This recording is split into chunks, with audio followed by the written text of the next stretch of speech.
to call our September meeting of the PSTA Board to order. Commissioner Bennett, would you please lead us in the Pledge of Allegiance, and everyone please rise. I pledge allegiance to the flag of the United States of America and to the republic for which it stands, one nation, under God, indivisible, with liberty and justice for all. Thank you. I appreciate everyone coming to our meeting this morning, and we will have an opportunity to hear from everyone who wishes to speak. Right now is the opportunity for public comment on the consent agenda items and any other topic not on today's agenda. For those of you present who would like to speak about any of the action items, we will give you that opportunity when that item is discussed. So please fill out a green card and get it to Rachel at the front. And I see we have no cards for our public comment section or for our consent agenda.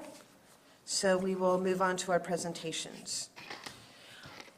First of all, as many of you know, a major amount of effort was put in by all of our public servants, from school officials to first responders, including PSTA, in preparing for and responding to the impacts of Hurricane Irma. So I'd like to call up our Chief Operating Officer, James Bradford, and Mr. Bradford is going to give us an update on PSTA's actions during the storm. So good morning.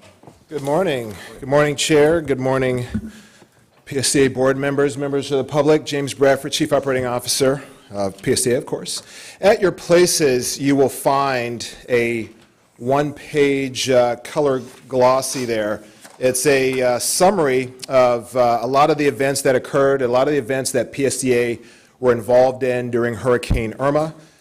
It talks a little bit about what we did, what duties we performed to the community, working with the emergency management company here out in the county, the EOC, and also gives you somewhat behind the scenes.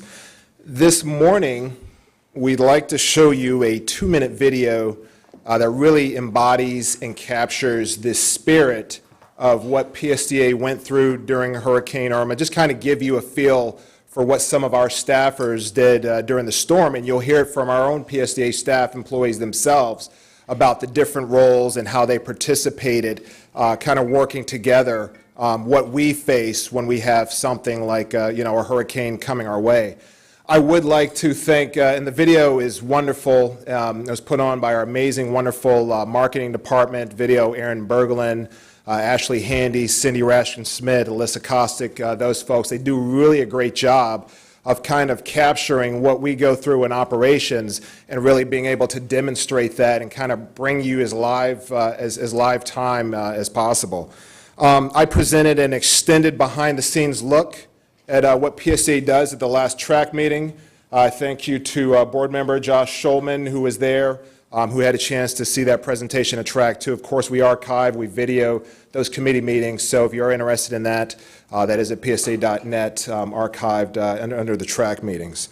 I would just like to take this moment, now that I have a little bit of a forum, just to thank some of the men and women, the PSTA employees, who really stepped up during the storm. And we always kind of see that. But, obviously folks have their own families to worry about. If you live in an EVAC A or EVAC B, how do I get my family safe? How do I get my home secure and boarded up? But also, what are my duties to PSTA? And as we tell our union and our bus operators and mechanics and CSRs, we're often the last ones to leave the road, and we're the first ones back on there. We want to make sure that everybody has an opportunity to get to a shelter, to a safe place, or if the county calls on us, we can evacuate people from buildings to get them to a safer location. So we truly do come alive, and even more so during these times.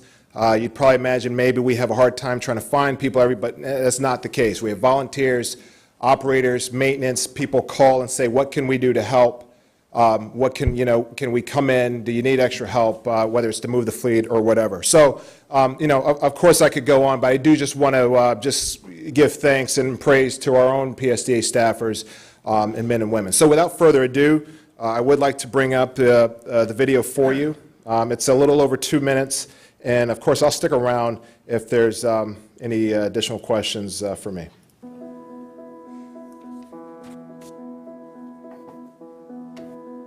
It's Friday, everybody, and I know the whole community has really had a really tough week getting through Hurricane Irma.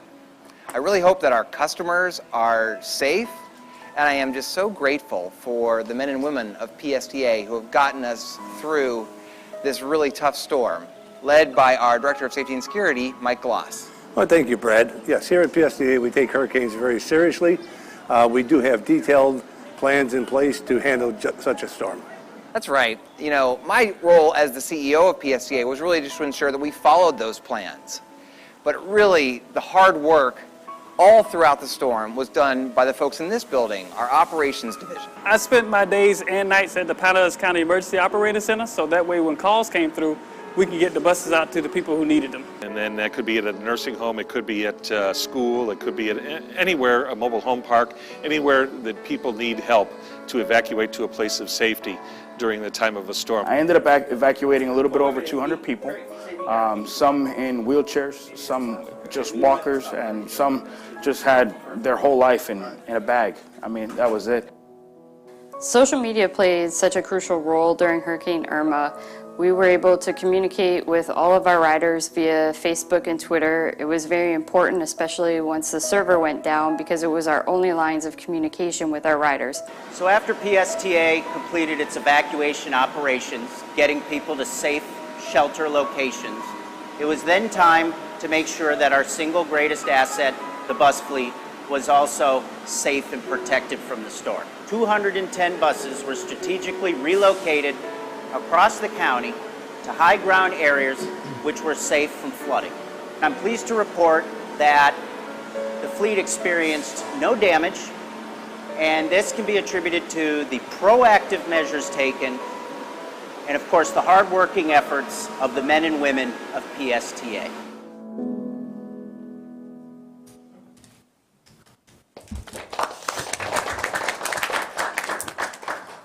And, you know, and of course, and if you're in fleet maintenance, your single greatest asset is the fleet of buses. We in operations believe our single greatest asset and most valuable transport, of course, is our customers there too. So, you know, but absolutely. Any questions for me before I?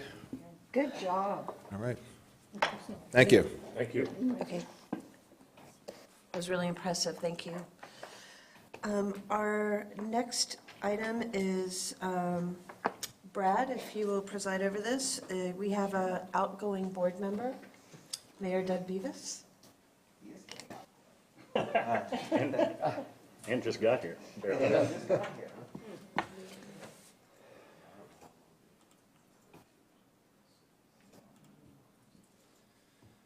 morning. Good morning. Okay, good morning.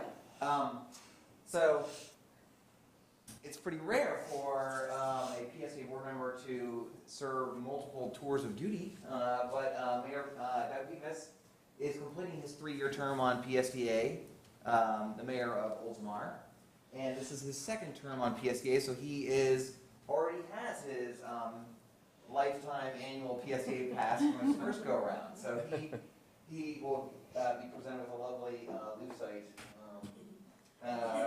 recognition. Mayor Beavis is coming to us this morning directly from a cruise, directly from Tampa to here.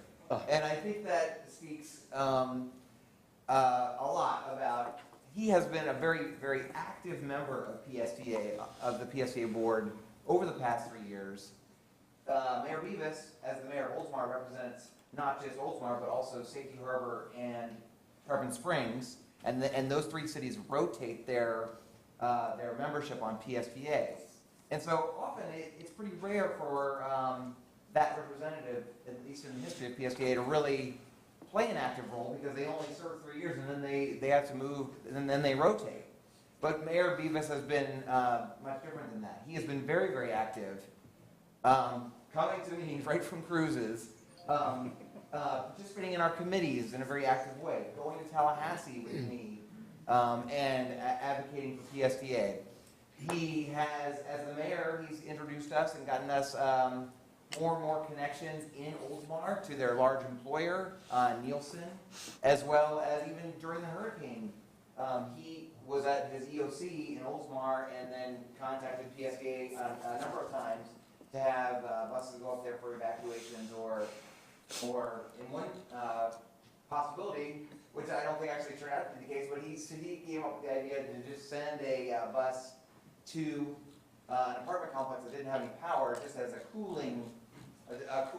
air-conditioned place, which I thought was pretty innovative, and I suggested we maybe do that in a lot more places. But so I would like for Mayor Beavis to come up and just recognize him and really personally thank him for being very helpful to me, giving me a lot of ideas on all sorts of things, and thanking him for participating at PSTA.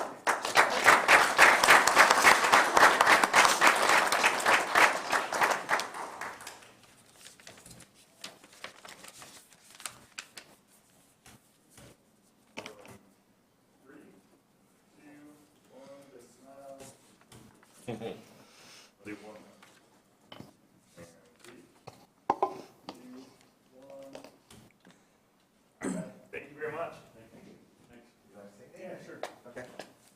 And thank you very much to Brad and the board. And as you said, this is the second time around. And I got to tell you, the board, as many of you know, is a lot different now than it was when I was the first time with the committees and things. And we originally rotated 2-year terms between Tarpon Springs and Safety Harbor.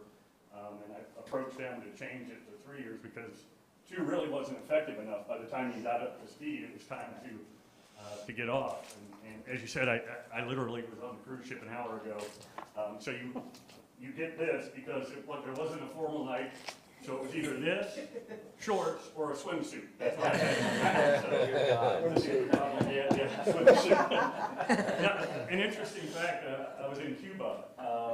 What a great experience if you get a chance to do it. Definitely worth it. It wasn't until it was almost over that I realized they have virtually no traffic lights and no stop signs, and all their buses are full. So we're doing something wrong. It was a great experience, to see both the good and some of the bad in Cuba.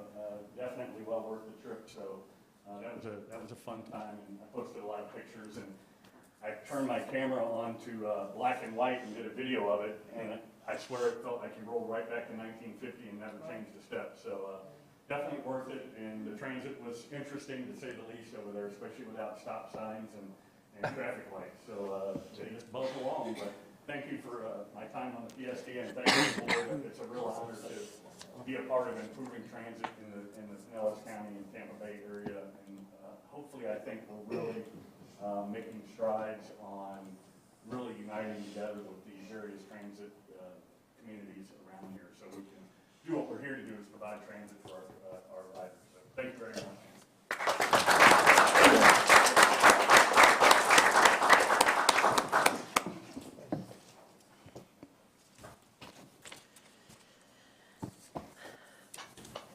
Okay, our next item is our committee updates, and we're going to start with item 4A, which is our Transit Riders Advisory Update from our chair, Gloria Lepic-Corrigan. We've got some help for there. Okay. I was so fearful of dropping it. Thank you. Good morning, Chairman Rice, Mr. Miller, and esteemed board members. The TRAC meeting was held on September 19th. First, I'd like to thank Board Member Josh Schulman for coming to our meeting. That was very much appreciated by the members of the committee. It's always nice to have engagement with the board. Our first information item was from Cassandra Borchers, who presented PSTA's upcoming service promotions and partnership plans for community events. As you know, PSTA regularly partners with municipalities and other special events to ensure that transit is a viable option for people to access activities throughout the county. Many of those events have a high economic impact but do not have the parking capacity to accommodate the level of attendees expected. In every case, PSTA uses regular bus routes to provide the service, but may extend service hours or create a temporary detour to serve designated parking areas. The upcoming programs that we were told about were the park and ride options for the Hispanic celebration on October 15th and the Clearwater Jazz Holiday on October 22nd. PSTA has also been asked by several board members to have extended service hours for New Year's Eve and for several large community events in 2018. Some of the members of our committee had questions regarding the shared ideas that they had for selecting events and how PSTA communicates their participation with these programs. So we were very interested in being involved in that. Then Chris Spees, the Bicycle and Pedestrian Coordinator for Florida Department of Transportation, FDOT District 7, gave us a presentation on the Tampa Bay Next program. That is FDOT's regional program to modernize Tampa Bay's transportation infrastructure and prepare for the future. He shared with us the priorities of the program, and they are to move people and goods safely and efficiently, to build a comprehensive regional transportation system, to create meaningful opportunities for public input, to balance regional needs with community concerns, and commit to sustainable infrastructure decisions. Again, the committee had a number of questions and asked to be kept informed as this process moves forward. This ties in so well with our recent initiative regarding regionalism. And then the last item on our agenda was a presentation by James Bradford, like you had just had, where he talked about how PSTA prepared for and supported evacuations and protected its employees and assets during Hurricane Irma. And the committee was very complimentary of everyone within PSTA, how they planned for and implemented these complex and often changing programs. The committee had a few recommendations about particularly communications, what we discovered, and they mirrored the conclusions that PSTA had reached in their own evaluations. But again, we were very grateful and thankful for the wonderful work done by PSTA. One last point I wanted to add is that this Friday, 2 days from now, is the last day for people to apply to be on the track, new members for the track committee for 2018. And so if you know anyone who might be a good candidate for being on the track, please ask them to go to psta.net/track and apply. The next track meeting will be held on October 17th, and as always, you are invited to attend. Thank you very much. Thank you. Gloria, is there any particular person you're looking for the track committee? Are you looking for a certain part of the county, or? Well, it's interesting. I was just talking with Mary Ann, and I know South County is one of the areas where we definitely need another representative. So if you know of anyone, Mr. Schulman also, if you know anyone from the South County that would be good candidates, ask them please to apply by Friday to be considered for the track. We have to go through their applications, obviously, but Great. Thank you. Thank you so much.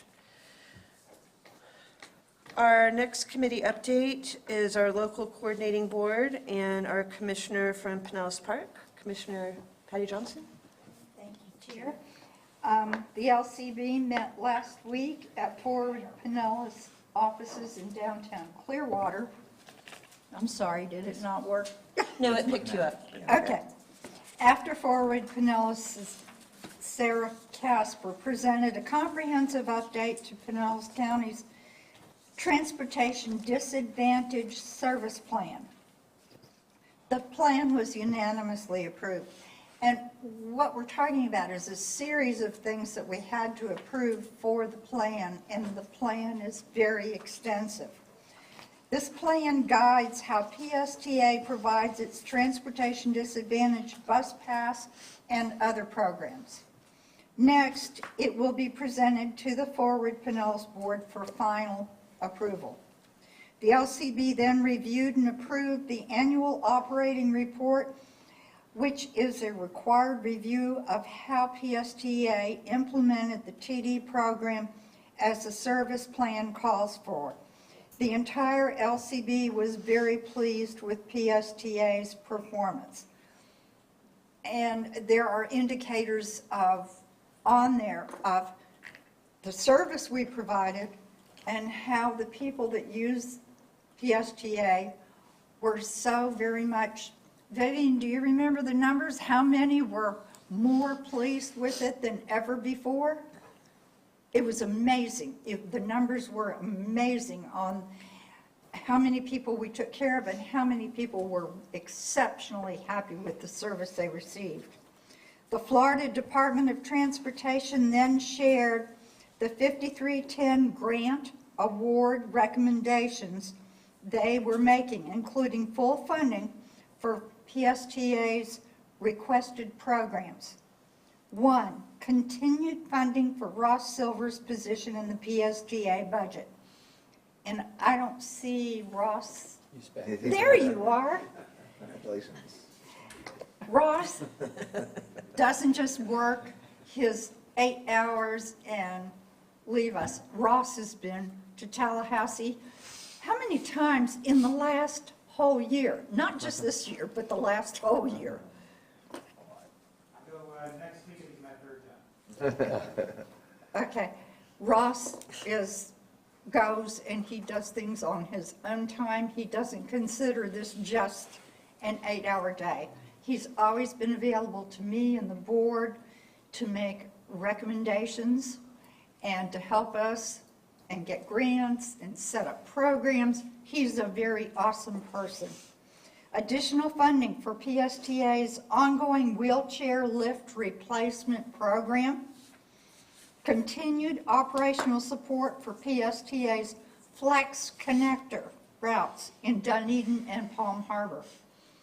So it was a really great meeting for us because everything was so good and we didn't have a bunch of complaints and people were as encouraged as they could possibly be to get things going even stronger than they are.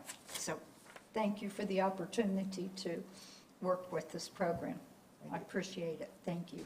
Thank you for your great work.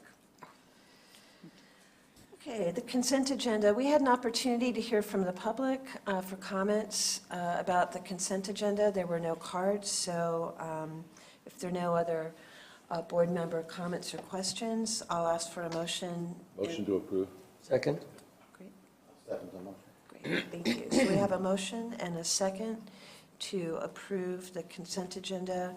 And Rachel, would you please prepare the system for voting? And watch, it's going to be me that does it. Okay. There we go. Okay, motion passes.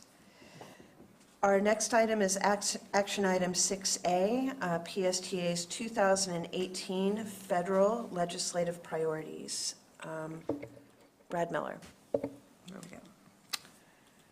So PSTA is sort of on a 4-month schedule here.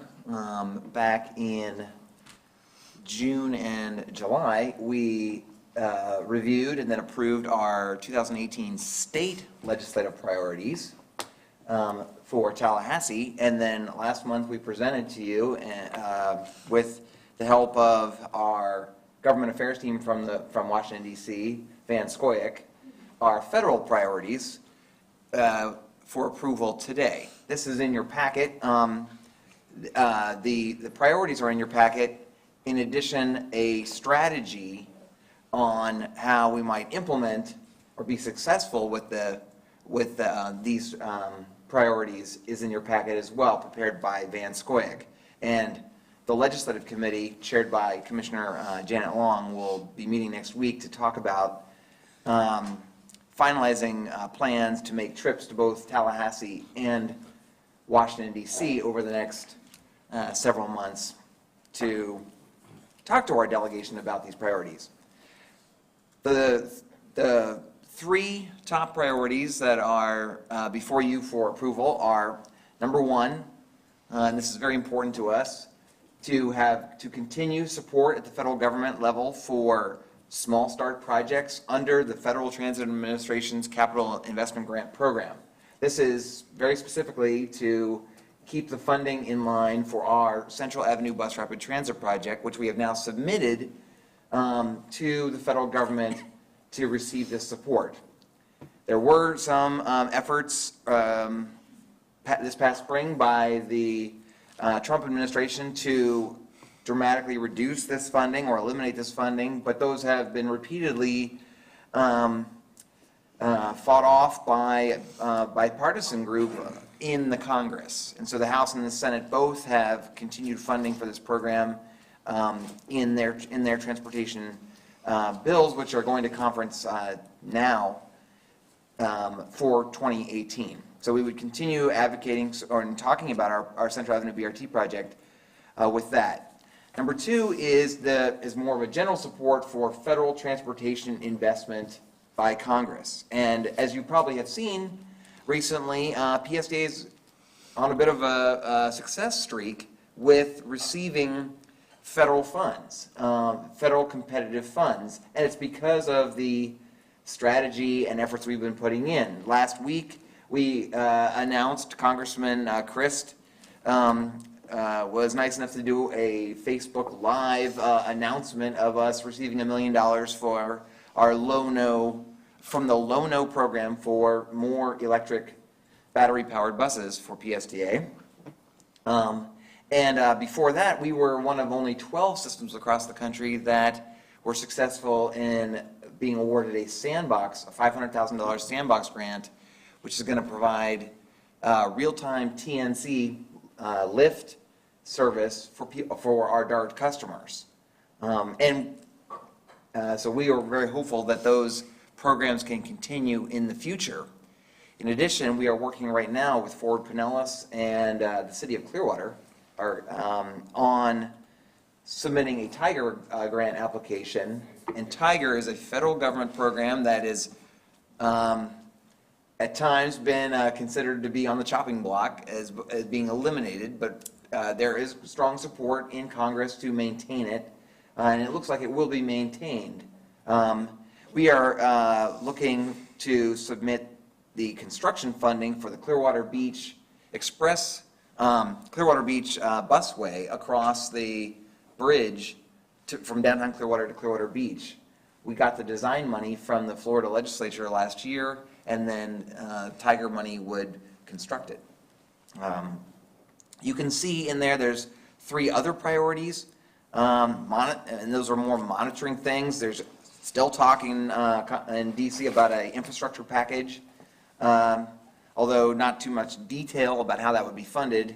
But to monitor that, monitor autonomous vehicle legislation that is moving forward, and then, of course, I bet you can know who this might have come from on the PSTA board, on the legislative committee, raise awareness of the need for federal support for transportation disadvantaged individuals. I can't imagine where that came from, but it's important. The Transportation Disadvantage Program is a state program, and it's part of our legislative priorities for Tallahassee, but it's important to alert our congressional members as well. So that's before you. I think, like I said, the legislative committee of PSTA will be meeting next week and hopefully implement our strategy both on the state priorities and the federal priorities. And hopefully some of you will join me in Tallahassee and in Washington, D.C. Over the next several months. Thank you, Brad. Any questions or comments for our CEO? Brad, I had one question. It was great news and congratulations for the Low-No grant. You know, we had been counseled, I know at least last year, we had been cautioned by Van Scoyoc to really keep very low expectations about what we could accomplish in that front. So it was a wonderful surprise when we were awarded it. Any insight into how we won this award? Well, the federal government goes through a process where when you apply for a grant and you don't get it, you can get a debriefing. Those seemingly, in my experience, have gotten a little bit better over the years where they provide you maybe more helpful information. And when we did our debriefing last go around, why we didn't get the grant, the Low-No grant, they said, well, they didn't really see a commitment by PSTA to zero emission buses or a real strategy or commitment for the long-term investment in this technology. So then, after lots of debate on this PSTA board, as you remember, a year ago, we did commit to buying our first zero emission buses and have now ordered 2 of them. And I think that really was probably one of the keys. We developed a long-term strategy, a multi-phase strategy of how we might implement more and more of these vehicles.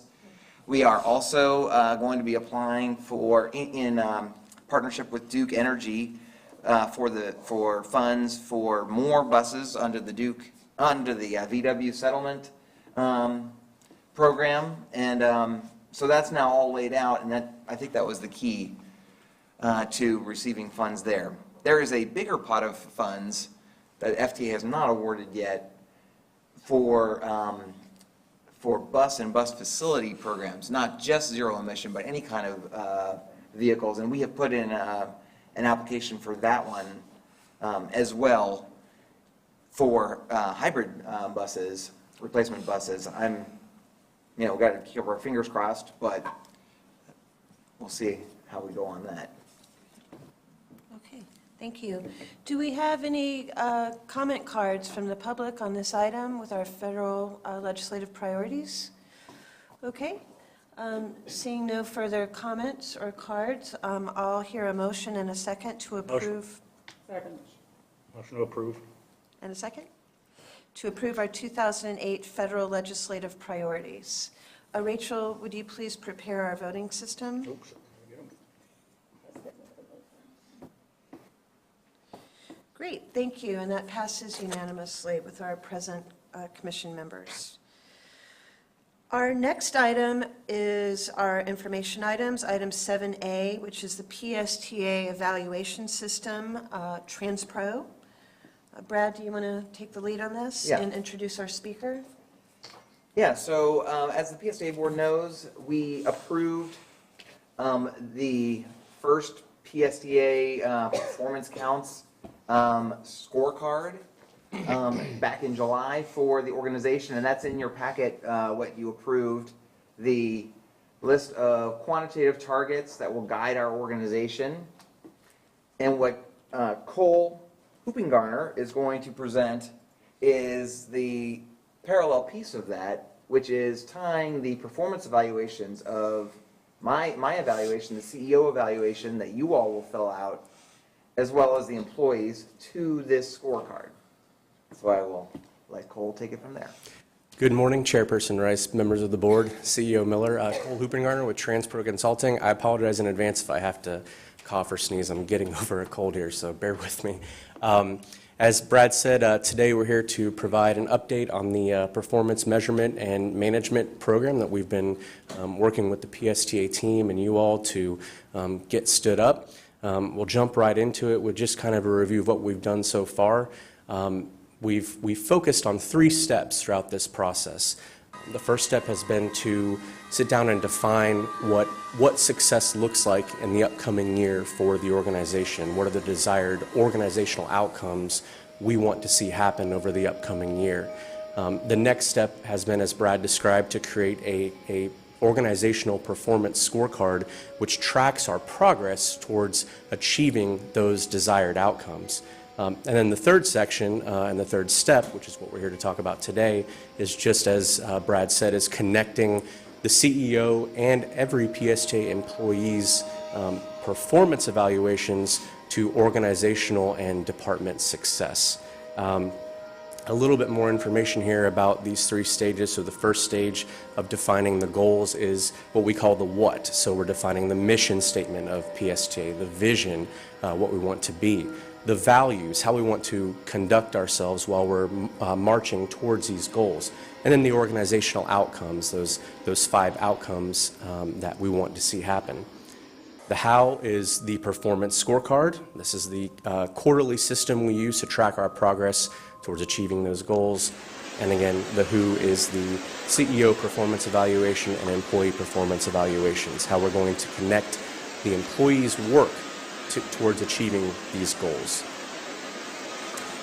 If you see this graphic here, the whole point of all of this is to align the organization on work that matters the most.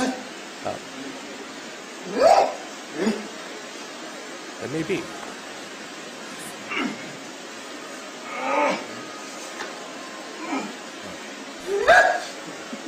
What that is.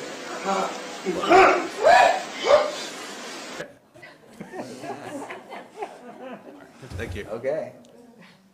I promise you that was not part of my presentation. Okay. I'm going to get this to full screen. There we go. Okay. All right, let me catch back up to where we were. All right, so back to it. The whole focus is to focus the organization, everybody throughout the organization, on the work that matters the most. And if you look up at the slide here on the left-hand side, you'll see the strategic objectives and the organizational outcomes from the path forward, from the work that we've worked on to define these goals. If you move over to the right, you see the performance count scorecard. That's our organizational scorecard that tracks our progress towards achieving these goals. And directly to the right of that and beneath that is the CEO evaluation and individual employees evaluation. So our whole focus here is to define organizational success and then understand what are we going to do to achieve that and how is each employee responsible for various aspects of that. I'll begin with the CEO evaluation process that we have constructed for your consideration.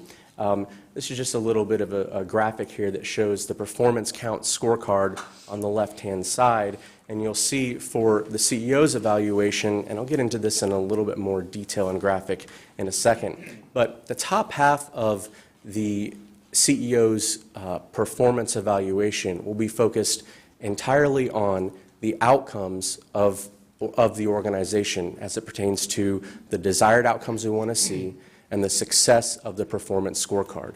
So we will be looking at if the organization succeeds, we'll consider that a success for the CEO.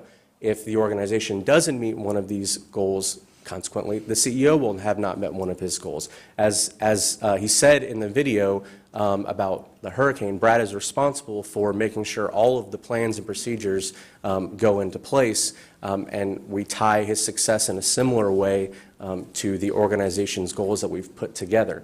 You may not be able to see it, it's a little bit small here, but some of these goals that we have established as an organization focus on customer satisfaction, for example, a net promoter score of 30% or more. You may recall from some of our customer satisfaction presentations that a net promoter score is, I don't know if you've ever taken a survey where you've seen a question that asks how likely would you be to recommend using product X to a friend or a neighbor. We're going to ask the same question of PSTA customers, and one of our goals is to hit above a 30% on that. If the organization scores above a 30%, Brad will receive credit for that. If we're below that, then the CEO that would be reflected on his performance evaluation as well. Beneath that, on the second half, so that would be half of his evaluation would be based on objective results that we want the organization to achieve. The other half of his evaluation would be on how you all, as a board, feels he embodies the organization's values.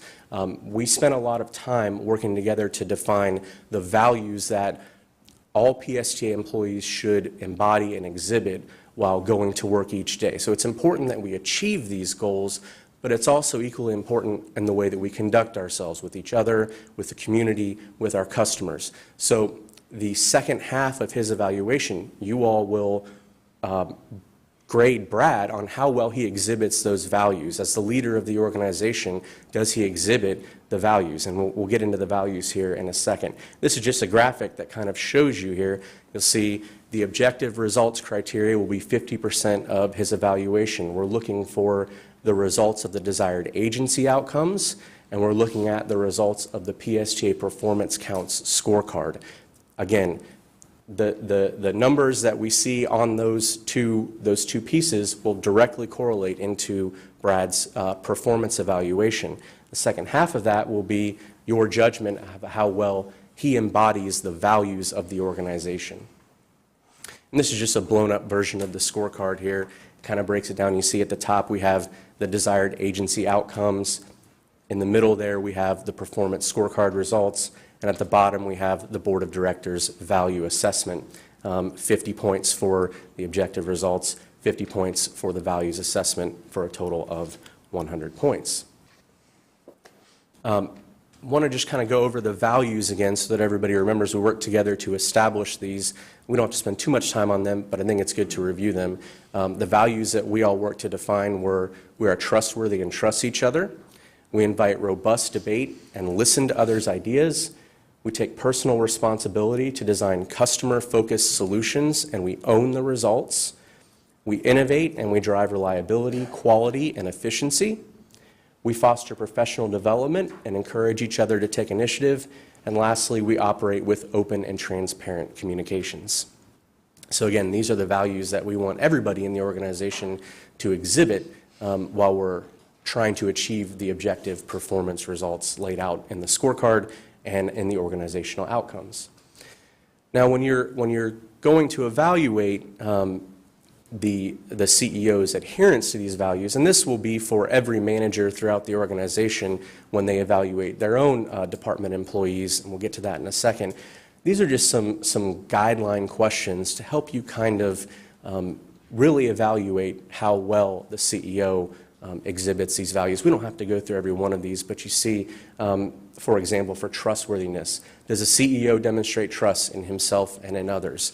And our idea here would be on a scale of 1 to 5, with 1 being unsatisfactory and 5 being exceptional. You would provide a rating for the CEO on all of our values, and these are just the guiding questions that can help you accomplish that goal. I want to shift now from the CEO evaluation to individual employee evaluations. And this follows a very similar pattern to what the CEO's evaluation, the pattern that we've designed for that as well.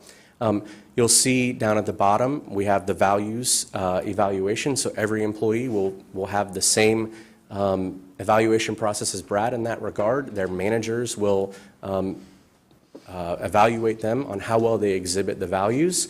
If you move up a little bit, you see there are organizational goals. These are the desired outcomes we want to see for the agency. We know that every employee's efforts under this system and in everyday life contribute to the employee's success or the agency's success. So we want those organizational goals to be part of each employee's performance evaluation. Where this differs from Brad's evaluation is we have 2 additional sections. So we have a department performance indicator. So not only do we have an organizational performance scorecard, but we also have department performance scorecards which measure progress and metrics towards department goals which feed into those organizational outcomes. So every employee will also have some aspect of department success weaved into his or her performance evaluation as well. And lastly, the top section is individual goals. So we also want employees to focus on and sit down with managers at the beginning of the evaluation period and discuss what are some individual goals that I would like to accomplish over the coming year, over the coming quarter. These can be project-based goals. These can be metric-based goals. I'll give you an example of a couple of those. Let's say if someone in accounting wants to develop a new accounts receivable process.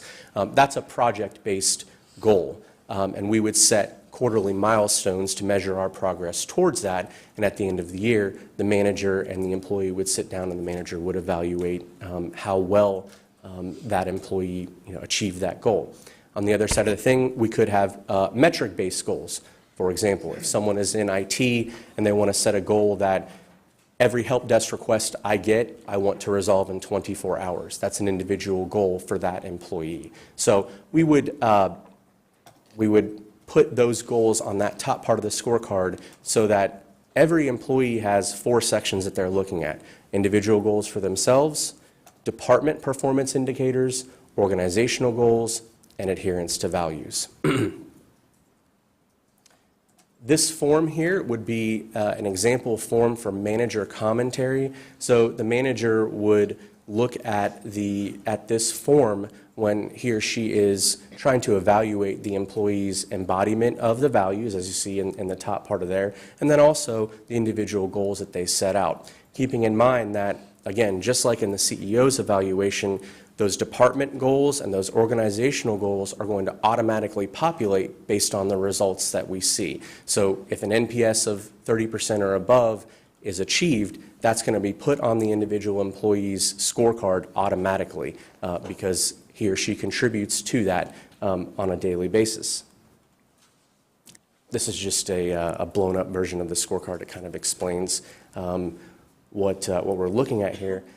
Now, every employee is not going to have the same proportion of points assigned to his or her objective performance results. The thought process behind this is a chief or a manager has more responsibility or accountability for a department's success than, say, a non-exempt contributor. So a non-exempt contributor, for example, is the scorecard we have laid out here. There are possible 100 points in the results section of the scorecard. So an employee can achieve a possible 100 points. If we look at this, the point breakdown varies between different employee groups. So this would be an example of, let's say, a non-exempt contributor's scorecard. 70 out of the possible 100 points are going to be focused on that employee's individual goals, because that employee probably doesn't have the accountability or responsibility for department results as, say, the department manager. So when we would construct this scorecard, the individual employee, a lot of these objective results will be based on individual goals that they have here. So they have 70 points out of a possible 100 would be on those individual goals that they and the manager sit together and establish at the beginning of the evaluation period. They still would have some of their evaluation based on their department success and the organizational success, because everything they do contributes to organizational or department success or not meeting those goals. But as you'll see on the next slide, the first column would reflect the non-exempt contributor in the scorecard that I just showed. If you move over to the right, you see that the percentage of points shifts based on your position. So an exempt contributor would see a little bit less on the individual goal side and more points towards the department scorecard and the organizational goals. And then when you look at the chief and director, you see accordingly the most. You see that 35 points would be for a department for the department scorecard. So a manager's performance evaluation, 35 of those points would come from that person's department's success. 40 for organizational goals and 25 for the individual goals that he or she sets. I won't go through all the details of this slide, but this is just kind of a process that we put together to build an individual scorecard for individual employees.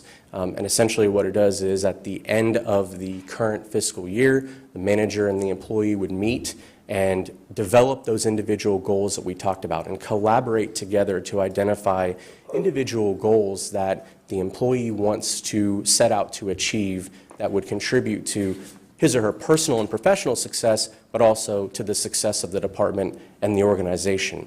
And then the timeline would be, we would just calculate the results on a quarterly basis, and at the end of that current fiscal year, we would come back together and conduct the official performance evaluation.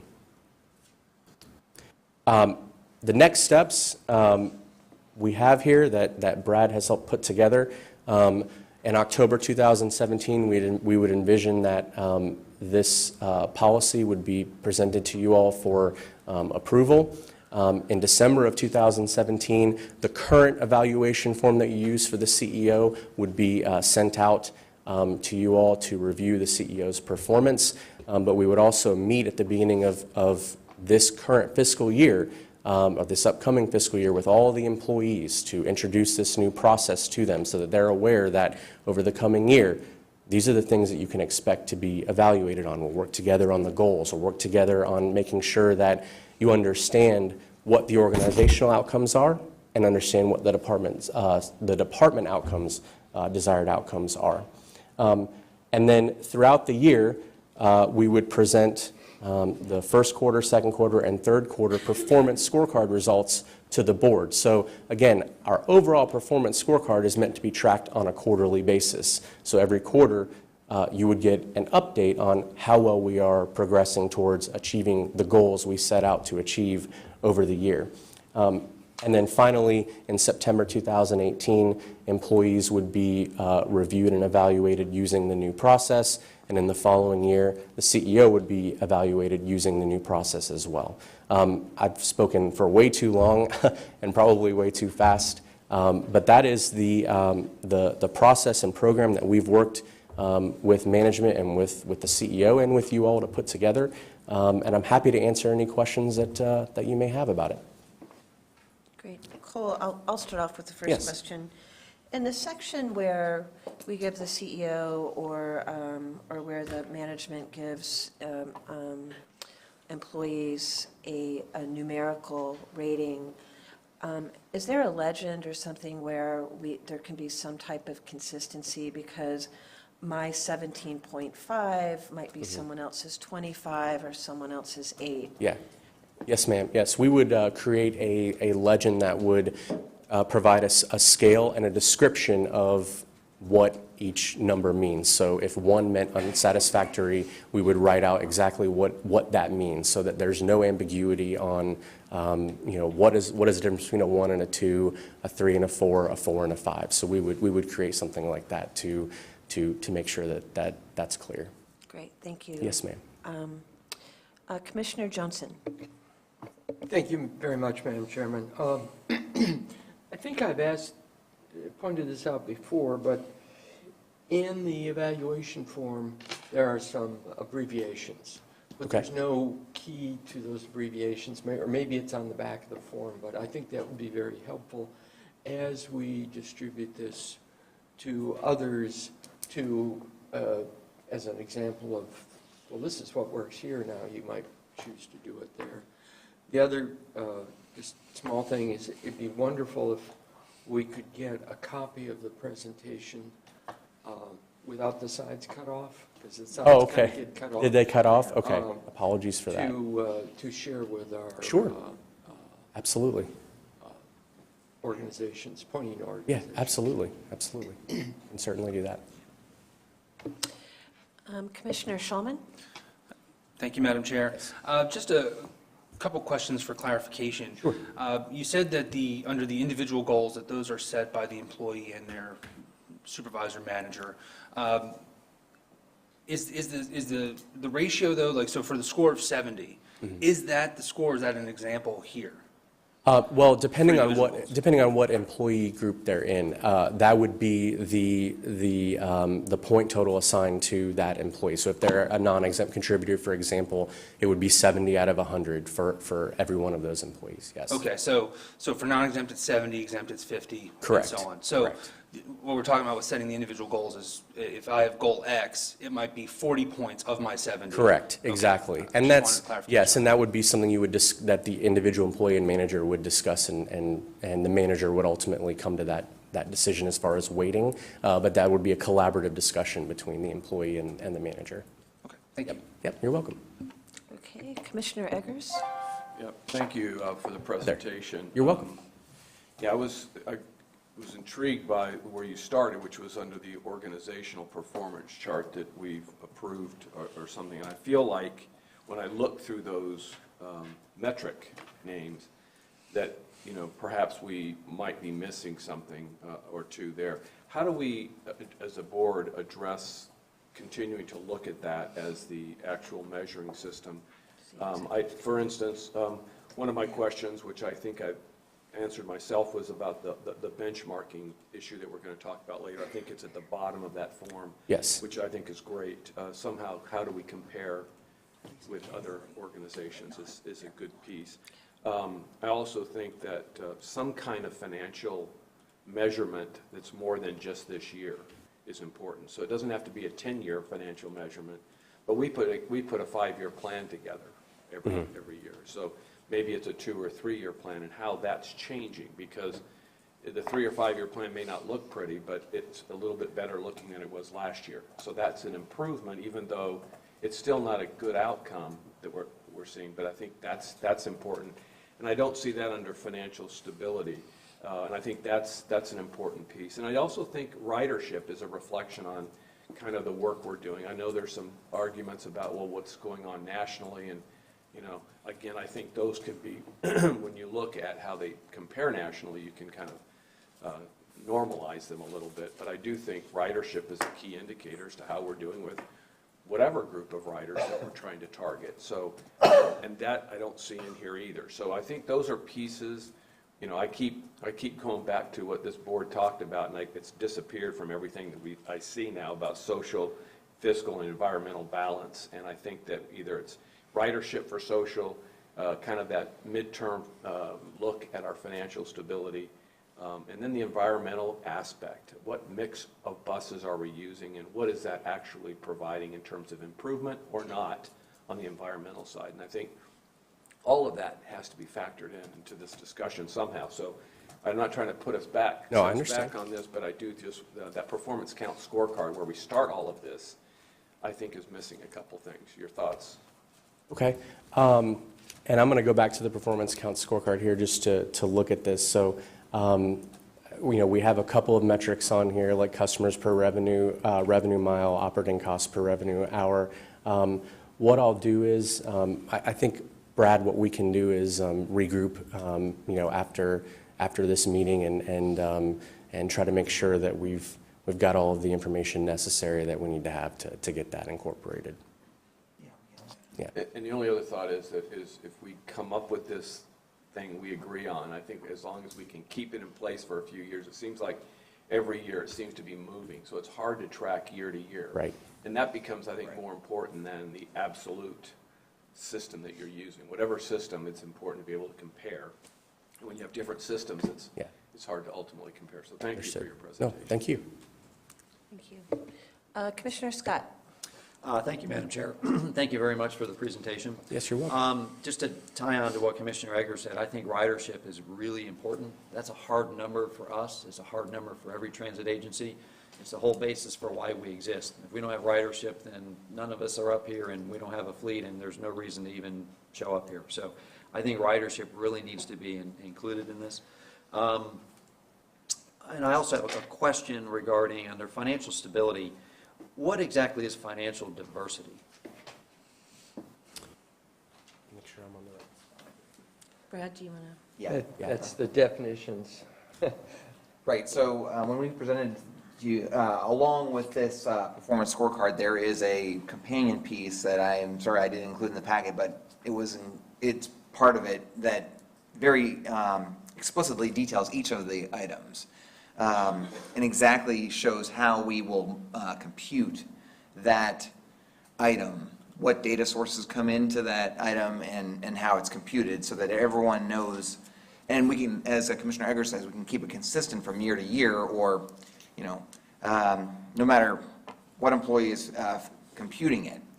Financial diversity is the concept of having multiple revenue sources, not being necessarily reliant on only one revenue source, expanding our diversity of getting outside grants, finding new revenue sources, new grant opportunities, whatever. I can't recall. I know the definition sheet has what that 35% might indicate on that, but that's the idea behind financial diversity, is to ensure that PSTA is constantly looking for grant opportunities and outside revenue ways to increase revenue. So just looking, or actually? And successfully getting additional revenue sources. Okay. As far as ridership goes, the board has had a lot of discussion about that. The customers per revenue hour is a ridership, directly correlates with ridership. And it's part of that financial diversity. I think the points that you and Commissioner Eggers have made are well taken. About maybe there is not, I think Commissioner Eggers is correct, there's not really a one of these metrics that captures longer than, say, 1 year of financial stability necessarily. And we can look at that. But on the other hand, also Commissioner Eggers said, right, it's important for us to kind of keep some consistency in this document. The board approved this, and so we are going to go with this for at least this first year. I think it's important to review it every single year. And while maybe the 5 target strategies along the left-hand side that are vertical there, those probably should not change from year to year. Those should probably stay. Community support, financial stability, customer satisfaction, employee engagement, and commitment to performance. Those are probably the most rock-solid things that we should stay consistent. The metrics that we use, that we put into our performance scorecard, they might change. Cole, you can correct me, you don't agree with this, but they might change on maybe an annual basis. And then as you go down into the organization, the departmental goals and the individual goals certainly change, can change maybe even more than once a year. But it's important to keep some consistency in this, as you've said, but we can take a look at ways in which we might be able to add maybe more of a ridership component and a longer-term financial view of things. Those are certainly good points. Yeah, I really think it's important to do that. I mean, customers per revenue mile, you're right, that is tied to ridership, but you know, when we look at our monthly reports, I mean, it's a hard number. It's up or it's down. And I think that's really I think that's what we need to see. And then lastly, my last question, and it's probably really more for Brad. I know we've had a lot of board discussion to get to this point with this thing, but now that it's here, 17 pages of PowerPoint, and boy, this is complicated.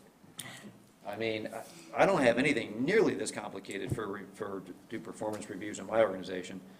How are we going to administer this? I mean, it seems like complicated and time-consuming to me. Thank you. Your point is well taken. I agree with you. It is complicated looking at it from the holistic level and how all the different things work together. Of course, each individual employee and each individual manager only has one form to fill out and still just one process that they have to understand. It has been a major effort at PSTA to implement this. This is why we're coming to you a year ahead of when we're actually going to implement this. It's going to take some time. It already has taken time to implement this, but this is a major change in how we do business. I think for the better, tying the organization and the performance evaluations of all the employees to the results of the organization. As you know, most organizations, most governmental organizations don't have anything like this. They, at least in times in the past, PSTA's evaluation process has been completely subjective.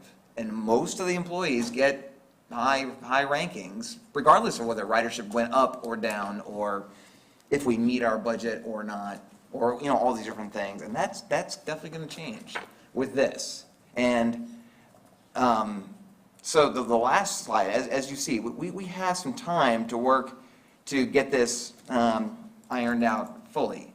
We're going to still go with the old format, or the current format, for another round. With all the employees, we're doing that right now because the fiscal year's ending, and then the board is going to do that with my evaluation in the next couple of months, the format that you filled out before. And we're just starting now to put together a whole system in place so that it becomes less complicated. We have a whole system in place to track this data, and it becomes automatic that we're going to produce these quarterly reports. It's probably not going to be perfect in February, but by next September, we'll have a system down pat. We've actually peer compared ourselves in implementing this with a couple other systems in Florida. Jacksonville and Palm Beach County are a little bit ahead of us in this, and some of our staff have gone and met with them, and that's what they've said. Is it takes a little while, but then they get into a system, and then they just track this report just like we track tons of other stuff, and it works out. So we're presenting this to you a year in advance because of how much of a major change it is. And it's important for the PSTA board to, our bylaws call for you to approve how you evaluate your CEO. So we have to do that. I don't think you're actually going to approve all the other complex stuff below the CEO, because that's not really the board's responsibility. So that's more of a policy. You're really approving the policy that the scorecard results are tied to the performance evaluation of the employees, not the individual forms that Cole has mesmerized us with this morning. Okay, thank you. Oh, sorry. Commissioner Eggers. Yeah, and so appreciate some of the explanation, and I'd be curious as to, again, what our benchmark group does on this too. You know, that might be another group to look at instead of Jacksonville versus whoever. We seem to look at that, what they do from a rate evaluation standpoint. I don't really know how they do it. There's nothing on here, and this board seems to be very concerned about the environmental aspect of this, and I appreciate that, I do, and I don't see anything on here that reflects that. Also, is there room on here that, let's just say that 12 of our board members approve a system. Is there room on here for an individual to have a variation on how he evaluates the CEO in our case, because that's what we're doing? Because, there's some things on here that I agree with, some things I don't agree with, and the system can be okay, but is there a way to capture that and be able to validate in thought differing concepts? Sure. I think I may understand what you're saying. If I don't, I apologize in advance. The idea would be for every board member's official rating of the CEO to be the same. So everybody rates the CEO on his embodiment of values. In addition to, it wouldn't just be a form where you would mark down 1, 2, 3, 4, 5 for all the values. You would have the opportunity to answer other questions about Brad in his professional development, and to provide feedback to him on kind of a more informal basis. It would go to him, but his official evaluation, where you all are giving him a grade or a score, for lack of a better term, would ideally be all on a rating scale of 1 to 5 on his embodiment of the values. Does that answer the question? I guess. I think, for instance, we chase technology too soon. Just me. That's not the way the board may feel, but I think we need to wait and let technology develop before we grab it. And so, in my mind, I think we're pursuing a policy that I don't like personally, and I think that should be reflected in a review. But if the board as a whole has set up a system that reflects more that other perspective, it doesn't allow me, in my evaluation, what I think is important to come out. And I just want to make sure there's a place where that can come out. And I mean publicly. Frankly, I don't want it to just be one-on-one. I want people to understand what I think is important in an organization, and therefore be able to reflect that. Now, it may be a minority position on the board, and that's fine, but I do think it needs to come out, and I just want to make sure there's enough wiggle room or latitude in an evaluation system to allow that. Sure, and I understand that, and I think we can figure out something to make sure that happens. I don't have just solely subjective, but subjective in what you think is important and why. Understood. I think is critical. Understood. Thank you. Thank you. Commissioner Johnson? Thank you, Madam Chairman. And as usual, Commissioner Eggers is so thoughtful and reflective in evaluating both the performance of the total organization as well as how each of us interact as individuals. There was a seminar at the last Florida League of Cities talking about evaluating the city manager. And I think there's a lot of parallel here that the organization, before you start the year, it was argued, you have to say the group has to decide which way they're going to go. For instance, the analogy was the board is on the bow of the ship saying, go this way. And although some of the board members may not agree with that, that was the collective decision of the majority of the board to go that way. And then the CEO would be evaluated on that performance in going that direction. And to some extent, the direction of the collective board may be less aggressive than some of the board members would want to achieve. And I think that with the values statement here, you have a chance for each board member to put their own windage on it. But I do understand that even though I may want Brad to go in this particular area, if the board doesn't identify that as a big option, then I have to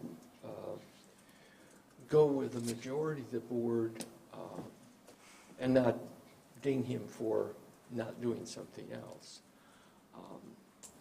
That's a challenge for me on my board because I may have different, and so I'm working through that on my city council. I'm impressed with this. I'm impressed with the fact that we're deciding what we want to accomplish in advance, and I really agree kind of with the comment that ridership is not quite as strong as I'd like it here. Okay. Thank you, Madam Chairman. Okay, thank you. I have a couple of comments too. Sure. Going back to the comments about including ridership, which I think is a good suggestion, but it leads me to think about how we approach our metric system here. And I was wondering if you could kind of just level set and comment on how we measure lead indicators versus lag indicators.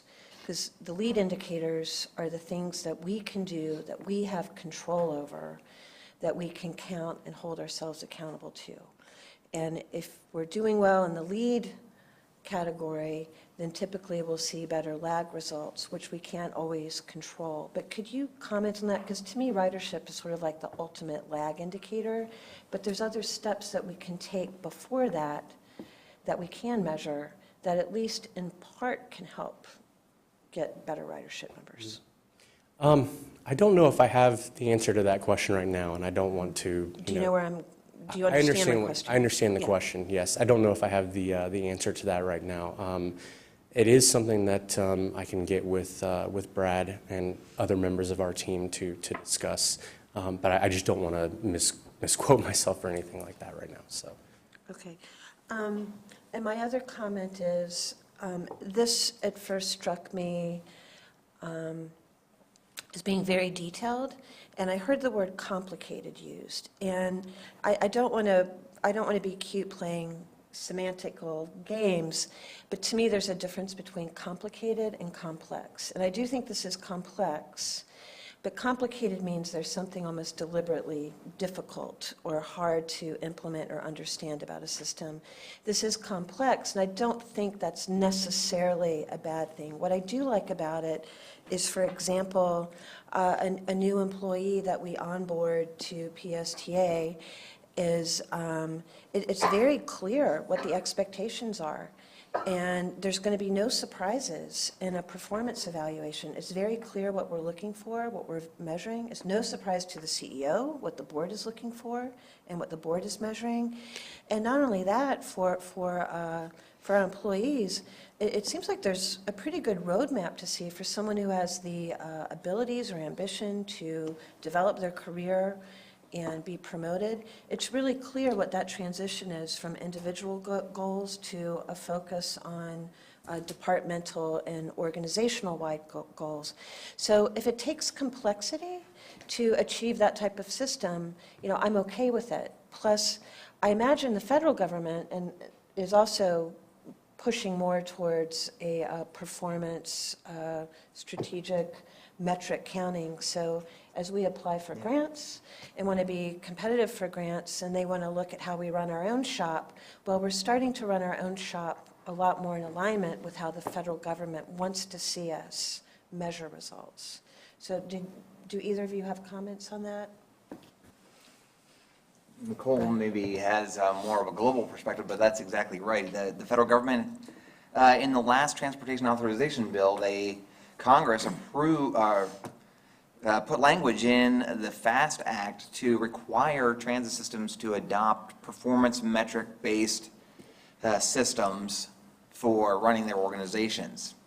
FDA is, of course, like years behind and actually is submitting guidance on how to actually do that, but they are looking, I think they've even looked to Transpro, the company, to give them updates and guide them on how to put together guidance on that. But that is the way organizations are moving. As Commissioner Johnson said, I guess the Florida League of Cities has been talking about it. I know at the October Florida Public Transit Association, seems like about a third of all the presentations that are going to be presented are about performance management. We're going to be presenting about our benchmarking and those systems that I mentioned earlier. Palm Beach and Jacksonville are going to be talking about their performance scorecards, things like that. So as you've probably all seen, this is sort of a key tool that most organizations are moving toward. And so by putting this together now, I think it will help PSTA. I know it'll help PSTA in its performance, and I think it will make us more competitive, perhaps even in the future for other grants. And my last question, this is for you, Brad, is have we worked with the union on this? How does SEIU look at this? Is there some agreement or cooperation with this new direction? We've had a little bit of discussion with our union employees or the union leadership about that we are implementing this system. This system is not going to encompass the union employees. Okay. This is for the administrative employees or the non-union employees. The union employees are still governed by a contract. Okay. That does have it's one of the only transit union contracts in the United States that does have a performance, a small component that's performance based, but not through this metric. Okay, great, thank you. Commissioner Torga. Thank you. I was a little vocal about this in the very beginning because I was really getting in the weeds, going down to people that I realized later as I went through some of this that may not even be evaluated by this system. I was imagining myself evaluating from the CEO all the way down to the person doing the largest group of people that we have within the organization. So after reading this, and going through this, I thought this was a pretty good situation. I really appreciate the communication about the ridership, and I kind of looked at that as the values of the organization. And I thought to myself, I see that we have that as a root part of the challenge of the evaluation of saying where are we with that, and we have the benchmarking on that. And but I think it's really important that we do bring that out because the riders want to know that we care about the ridership. The community wants to know that because that is in fact one of our goals, and I think we really do need. And I think that's a challenge for the board here as we relate then to the CEO, just to make sure that that's given out strongly, and then he can or that person can then give out that challenge as we go through the organization. The difficulty part, I got into I didn't define it the way it was, and it was really well done about the complexity, the complex. Before I was concerned that it might be a little bit too complex, and I felt better about that after I reviewed this. Again, looking at who really that I'm concerned about.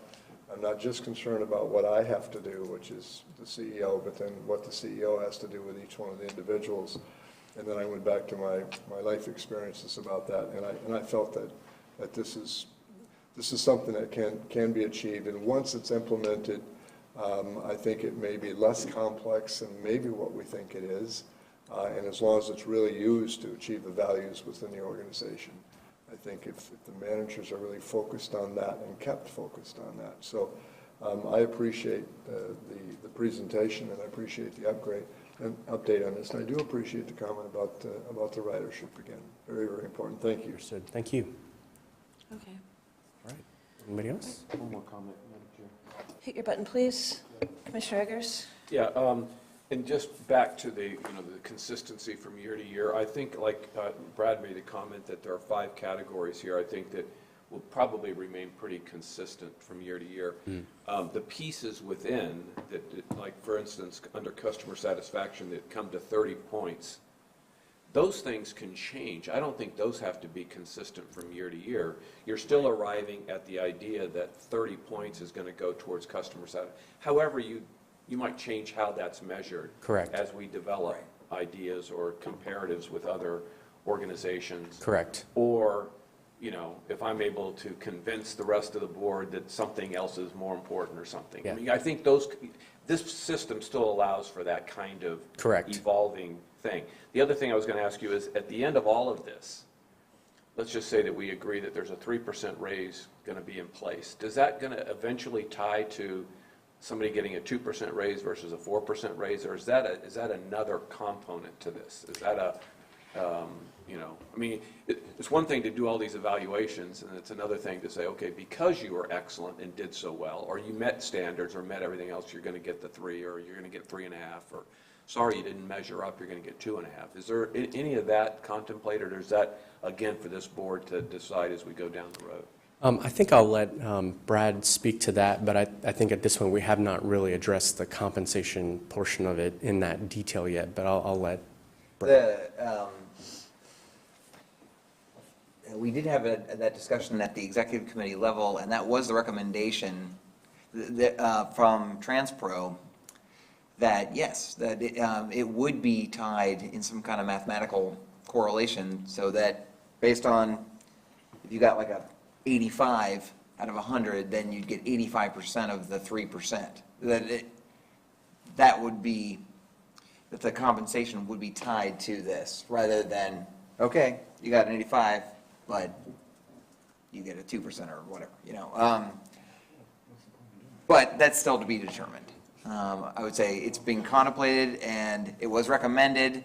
The executive committee had a lot of discussion about it, about exactly how we could exactly do that, with the PSTA board having ultimate ability to set the compensation level however they want.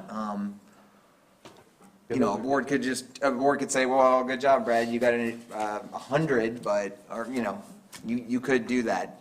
But I think we're going to try to recommend maybe setting some kind of structure in place when you see this in a year. And the one you mentioned certainly does not appeal to me, because an 85 may be very good and, should get that 3% versus, somebody that gets. Yeah. You remember in college it was the curve, grading on the curve, so to speak. So yeah. If everybody's getting an 85 or 86, then everybody should get that 3%. Yeah. Okay, so it's not an absolute. I think it needs to be a comparative thing. But, okay, well, thank you for your indulgence. Oh, absolutely. I appreciate your questions. Thank you. Thank you. Good. Thank you, Cole. Thank you very much. Appreciate it.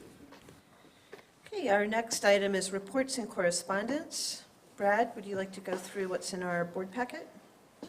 Yeah, I'll just briefly highlight what's in your packet, and you can take a look at it. There is our monthly performance report And ridership during the month of August, which is in your packet, was actually pretty good. It does show an overall drop of 4.4%, but almost more than half of that was directly related to a substantial drop in the Clearwater Beach Jolly Trolley service, because the Clearwater Aquarium has substantially reduced and then now has discontinued its service between the aquarium and downtown Clearwater because they're moving the dolphin experience, the winter dolphin experience, to their new facility. Overall, ridership growth for the month of August was actually up for the first time as a percentage on the majority of days in the month of August. Now, September, speaking to Chair Rice's sort of point about lead versus lag, September ridership is going to be way down because we had something called Hurricane Irma that not too many people rode on many of the days 2 weeks ago, and then 2 of the days we were shut down and we had no ridership. But we were one of the first systems in Florida to be back up and running on Tuesday, September 12th. Maybe to your point of being relative, that, maybe we can figure something out on that. Also in your packet, and Gloria from TRAC highlighted this, is a presentation and an update on what we call service promotions. These are special services that we provide to events that, as you all know, happen all over our county all the time, various events, and PSTA is proud to be part of that. We have 2 big events coming up in October. Both the Hispanic Festival and then the Clearwater Jazz Holiday are later in the month, and we'll be providing a park and ride service. Still to be determined exactly from where to where, because the normal parking lot that we use at the Philly Stadium is an entire mountain of tree debris. So we're trying to find another parking lot that we can use for the park and ride for that service. And then last but not least is the benchmarking update that I presented to the Finance Committee a week ago, the PowerPoint presentation that we've talked a little bit about. But at some point, I have presented a sort of a summary version of this to the full PSTA board a couple times.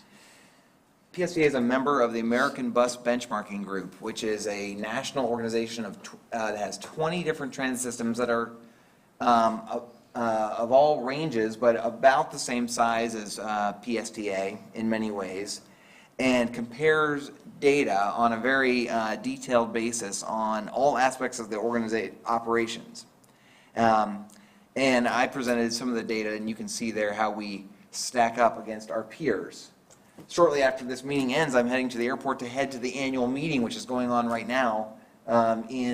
Every year there's one meeting a year, and it's at one of the 20 lovely cities that's in the group. And of course, they picked St. Petersburg to be their first place to go because they all wanted to come here because we're the nicest place.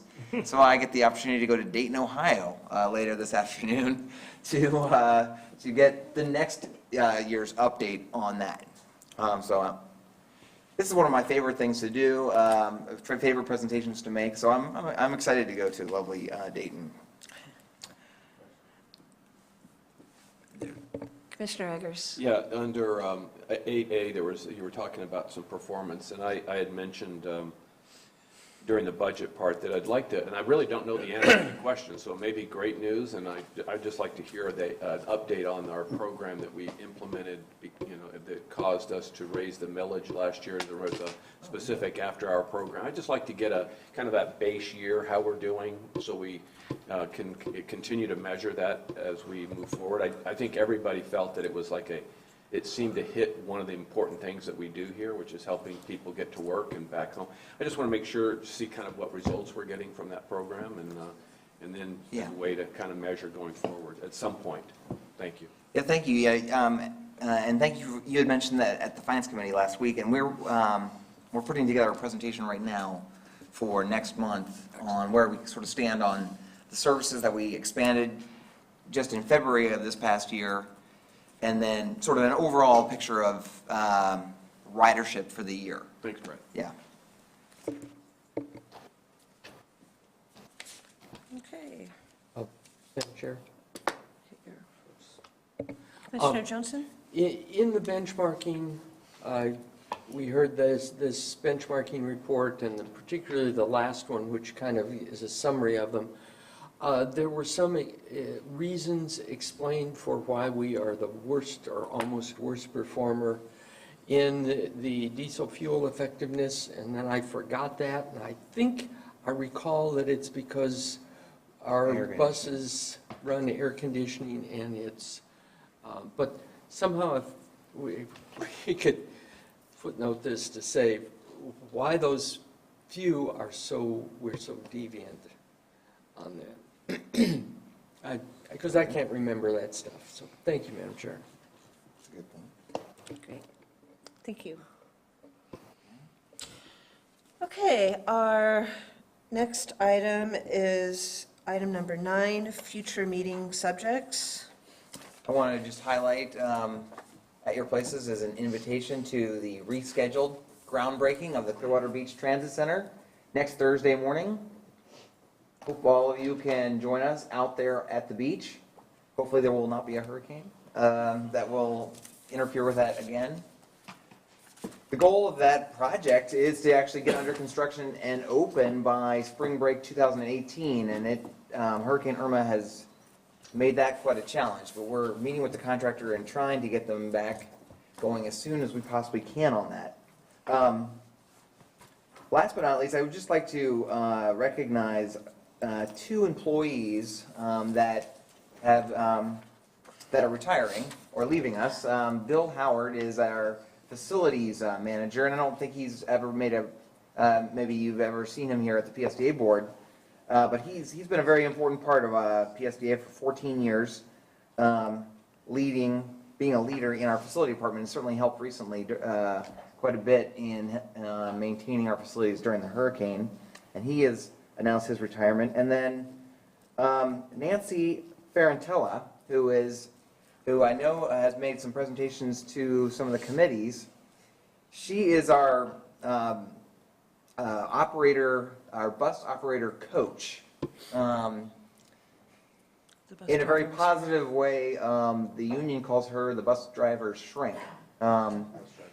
She is a shrink because her job is to coach and counsel bus operators who are headed down a negative path. If they get a lot of discipline, or they've missed work, or they've had a lot of accidents, or whatever, the first step is to Nancy's office to talk to them and to try to help them help them out and figure out what's going on and coach them in the right direction. She's been incredibly positive for our workforce. She's now gotten people coming into her office unscheduled or unrequired. The drivers have really gotten to like her. And she already retired from the Connecticut transit system and came down here, but now she's moving. Her husband and her have decided that they want to be near her son out in San Diego. So she's moving out to San Diego. And so we're going to be looking for another psychologist, counselor. If any of you have an idea on someone like that, that would be great, because I think it's been a really great addition to our team to have someone like that, and it's been very positive with our employees. So good luck, best of luck to them, and we'll see you in Clearwater Beach next Thursday. Great. Okay, thank you, Brad. Board member comments. If you have a comment, please hit your button. Commissioner Johnson?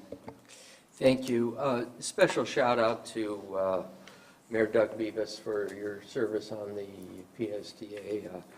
A shout out. I don't think I've had a shout out. Well, and your city was also the a winner of the Florida League of Cities Spirit Award for this year. So they've got great things going on there, and I'd like to thank you for your contributions to PSTA over the last 3 years. It has been many. The transportation management area will be meeting tomorrow, and I think Commissioner Torringa will be there. Friday. And Commissioner Eggers. The chair will not be there, as I understand, so I'll sort of sit in too, if that's okay. One of the things that I continue to be interested in is the regional transit feasibility plan. There's a great deal of detail about where the routes are, but not a great deal of detail documenting what we're trying to accomplish and why it's important for the region coming up in the future. And then the last item I have is there's going to be an automated vehicle conference in Tampa on November 14th and 15th. There was one last year about that time. It's being sponsored by Senator Brandis and some others, if you want to put that on your calendar. Thank you, Madam Chair. Commissioner Scott? Thank you, Madam Chair. First of all, I would like to commend the staff for all the great work they did during Hurricane Irma. We had no damage. They got the fleet out of harm's way, got back up and running within, I think we're only down for 2 days, so the community really depended on us and we came through. So great job on that. Also, Doug, we're going to miss you. Been a pleasure to serve with you. I'm sure we'll see you around again soon. And then lastly, I wanted to read just a small piece of an article that is going to be appearing in the October 15th edition of Bus and Motor Coach News, which is a publication put out by the United Motor Coach Association, talking about battery-powered electric buses. In what could be the future of motor coaches, battery-powered bus manufacturer Proterra has claimed a world record for driving one of its electric buses more than 1,100 miles on a single charge. The private company, which is led and staffed by ex-Tesla employees, said the long-range test of a 40-foot Proterra Catalyst E2 transit bus at truck makers Navistar's proving grounds in New Carlisle, Indiana, is the farthest any electric vehicle has ever traveled on a single charge. The total distance of 1,101.2 miles was 83% farther than the 603 miles Proterra achieved in a long-range test just a year ago. So the reason I'm just bringing that up is I think it's really exciting. But just to point out that this battery technology is evolving so rapidly that it's just a matter of time that in-route charging stations are not even going to be necessary. So I just want us to keep that in mind as we make decisions on electric vehicles and charging infrastructure and things like that. And I just don't want us to jump at this stuff and then have it be a monument to poor planning or wasteful spending. So just want us to keep that in mind. So thank you. Great. Thank you. Well, in closing, I would also like to thank our staff for just all of your hard work during Hurricane Irma. Mr. Bradford, that was an excellent presentation, and just as always, makes me so proud of our employees that step up to these challenges and do so well. So thank you. A big congratulations to our retiring employees, Bill Howard, and I know we're going to miss Nancy, our bus driver whisperer. Yeah. So we really enjoyed the presentations that she gave us and wish her best of luck in San Diego. And lastly, I'm going to miss you, Mayor Beavis. Thank you. When I think of you, I think of how our PSTA board is greater than the sum of our parts, and you've always been practical, cooperative, insightful, and dedicated to transit, and have really, your contributions have always helped us move a little bit forward. And thank you so much, and I'm going to miss you. Thank you. So with that, we adjourn our meeting. Our next PSTA meeting, please note, is going to be a 6 p.m. meeting, Wednesday, October 25th. It will be here, but it will be at 6 p.m. Thank you. Yeah. Where's it? No. Yep, well, I'm sure I'll run into you. Oh, yeah. All right, thank you, Lisa. Take care. Joe, see you next month. Yes, sir, thank you. Good. Yeah. Oh, They're working on that stuff all night. awesome. No purple. No purple. Oh, me? No, I try to keep some variety. I think that would be a good, as chair, I think that would be a good idea. I think that, thank you. You come and give a presentation. Have a good day. Electric button. Yes, the answer is yes, thank you. Oh, definitely, that'd be great. Thank you.